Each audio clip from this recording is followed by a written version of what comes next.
Happy Homebrew Wednesday. It's Wednesday, let's have a beer. I try not to take too much time on this because I'm not sure how long this video is going to be. It's been a little while in the making due to the fact that work and everything else that's going on, building the HERMS. So just to update where we're up to, I've done all the general building of it, all the bits are together. I'm just waiting on a few quick disconnects now and hoses, and then I can give it a run through. I've pumped a bit of water through bits of it, but I haven't actually tried brewing. I've used the Burko to make a boil in the bag, which I've done in an earlier video, but hopefully next couple of weeks we'll be up and brewing in it. What I think I might do is I've got a load of grains and a whole drawer full of hops in me freezer there with me kegs in. What I might do is do a little video and say what I've got, and maybe see if people can come up with a recipe, and that's what we'll do, is the first brew in it. But cheers guys, I hope you like the small bit of footage I've done on building the HERMS, and if there is any suggestions on improving it or making any modifications to it, I'm always open, so just leave a remark down the bottom. But cheers guys, happy Homebrew Wednesday, and I hope you enjoy the video. Right, afternoon guys, or morning or evening, wherever you are in the world. What I'm going to start with is turning this water cooler into my mash tun for the HERMS system. Right, what I've had to do is, because I've done a bit of measuring before I start, and the hose barb that goes on the false bottom was a bit long, so I've just taken about an hour. I didn't film it because there's not a lot of interest in it, but what I've had to do is, if you can see there, I've just taken just the end off the hose barb, so hopefully I can, the hose barb and that barb off the end of the tap, there's enough clearance between them to get a bit of pipe on. Right, so what I'll do now is I'm going to remove the tap first out the cooler, and then I'll start getting it in. I'll come back to you then. Cheers. Right guys, so I've put the false bottom in, and as you can see there, there's not a lot of room at all between the two barbs, hence why I had to cut the tip off that other one. What I'm going to do now is just put a foot around with a bit of tubing around the edge of the false bottom, hopefully to stop any stuck sparges. So I'll get that on and I'll get back to you. Cheers. Right guys, not sure if you can see there, but what I've done is sliced a piece of tubing and put a rim all the way around the false bottom. Hopefully it'll help me stop any stuck sparges. Not the most interesting footage, but I thought it might be helpful to someone. Cheers. Well guys, that's the false bottom in. I'll do a leak test now, and hopefully we're good to go, and then I'll start getting the sparge contraption in, and I'll get some footage of that. Cheers. Right guys, I've just filled it up. We're looking pretty good for leaks. It's been sat there 5 or 10 minutes. It's all okay inside, so I'll move on now, try doing the sparge arm. Right guys, so what I'm doing now is the lid.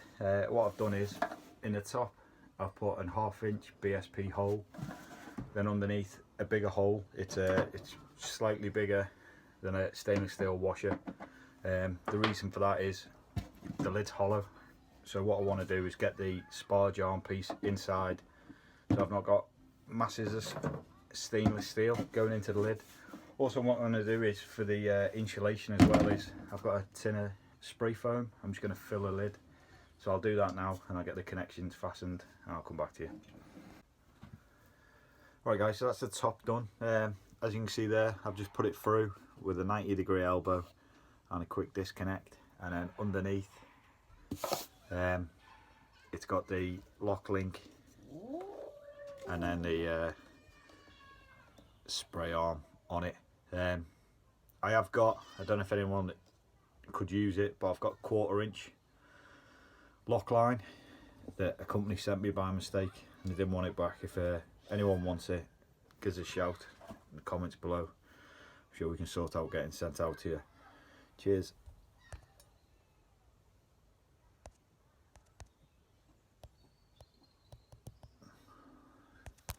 Stupid.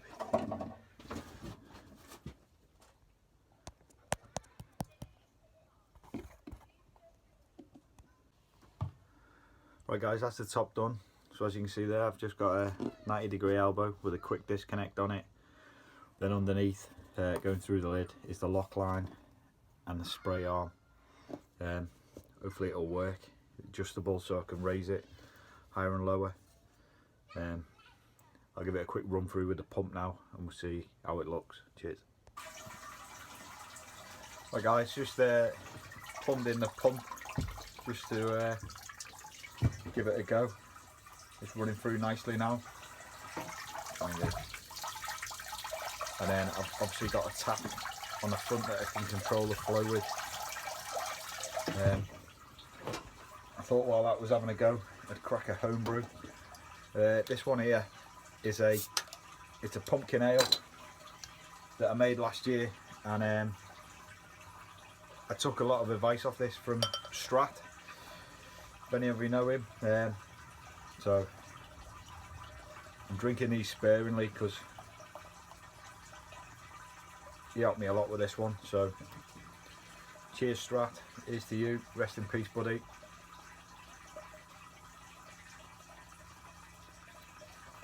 Not a common beer in the UK, pumpkin ale. Obviously not as big as it is in the States, but the thing I like about it is Strat gave me a lot of advice on the pumpkin pie mix which I made, and that's what you can taste in it. You got a lot of cinnamon, a lot of the cloves, the allspice. Really nice beer. So you can see but cheers guys. Now that's done, just in time for the rugby. Calcutta Cup's on today, so I'll leave that going for now and I'll catch up with you in a bit. Cheers guys. Morning guys, day 2 on the start of this HERMS build. I stopped last night, I'd had a few own brews,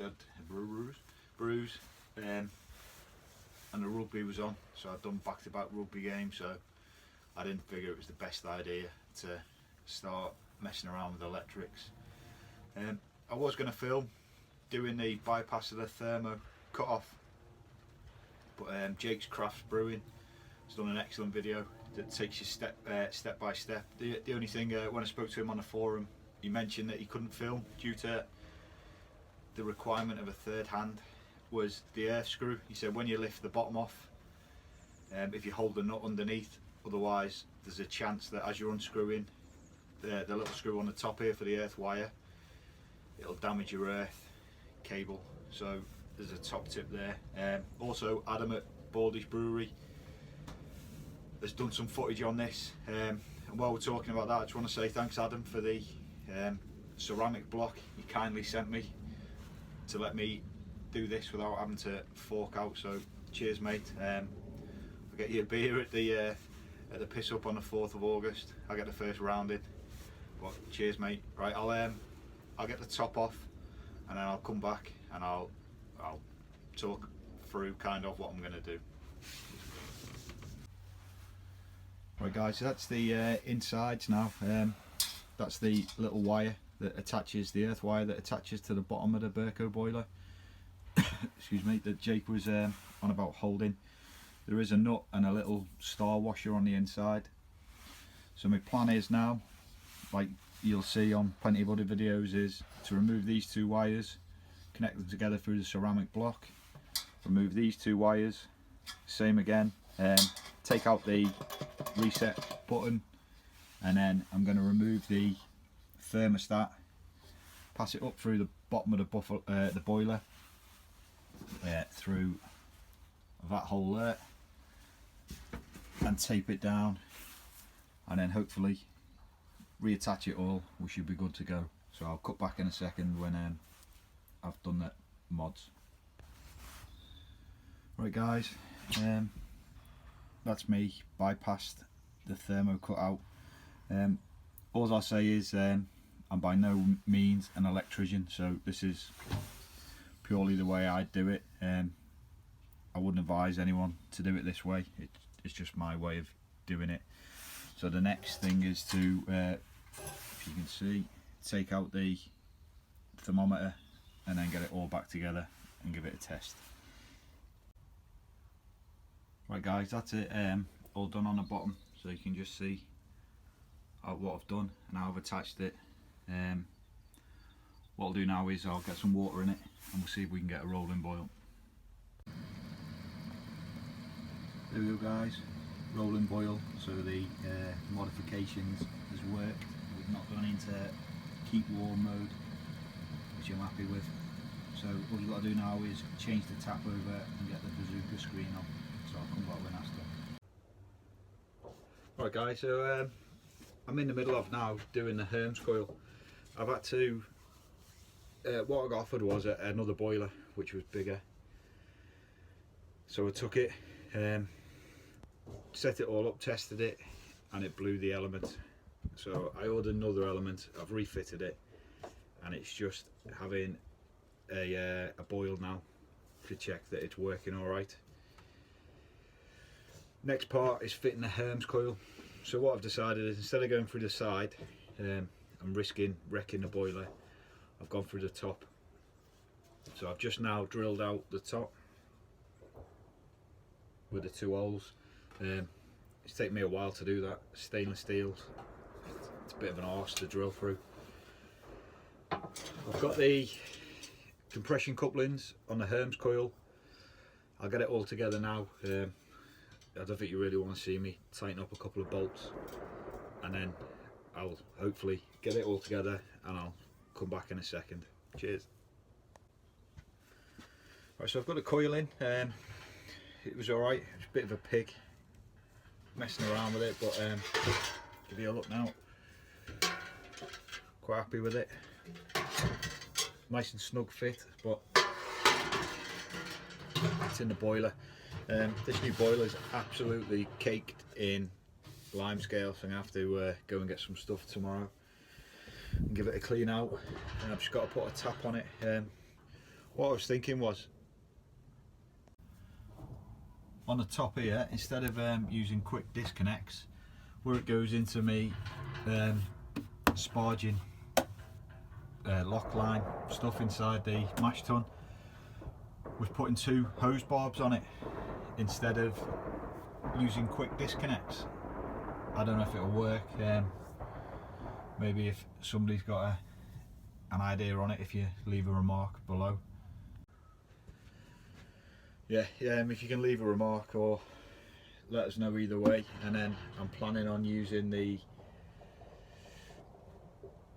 temperature controller I got last week to control. I'm going to plug it into the HERMS coil, put the temperature probe into the mash tun, so hopefully as it's coming out of the sparge arm, it'll keep the water at the right temperature. We'll see. What I'll do is I'll finish this first part of the HERMS build up now, and because I don't know how long this video is going to be, I've been cutting in and out of filming for days now, so it could end up being mammoth. Hopefully not, I'll cut it down. I don't want to bore anyone. And then what I'll do is, once I get everything connected up, I'll do another one of how it's all running. What I think I'm going to have to do is, as well, is this workbench that I'm working off. That's the top of the shed. I've not got a lot of room. I'm thinking I might cut the legs down a bit, otherwise I'm not going to be able to get any lids off. So right guys, cheers for watching anyway. If you've enjoyed it, please like and subscribe, and I'll see you in part 2, where hopefully we get it all connected up and we can run some water through and do some testing. Cheers guys.